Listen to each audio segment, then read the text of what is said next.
vision for CPRS Hospital is to become one of the leading hospitals in the region, where patients go to have compassionate and holistic care. We are aiming to have complete and advanced technologies for our patients and medical practitioners by year 2020. 6 to 8 years from now, I envision it to be a training hospital accredited in all 4 basic areas of medicine. Our priorities for the year are the following: improve our management system, thereby our employees, especially paramedical personnel, can give their optimum quality services to our patients. Continuing nursing and medical education program are our paramount concern.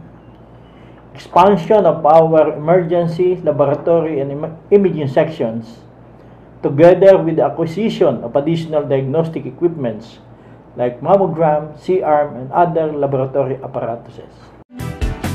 Presently, we are starting to relocate and expand our laboratory section with blood bank facilities. We are also expanding our imaging section and emergency room so that we can accommodate the continuously increasing number of in- and out patients.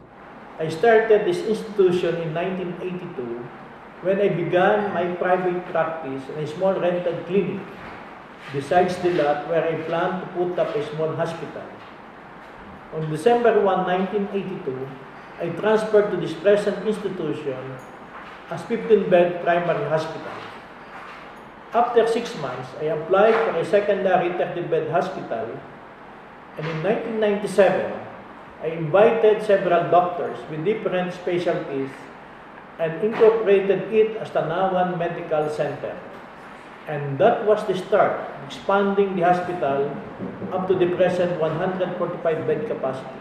It is my routine to walk at my farm every morning and afternoon before and after my office as part-time farmer.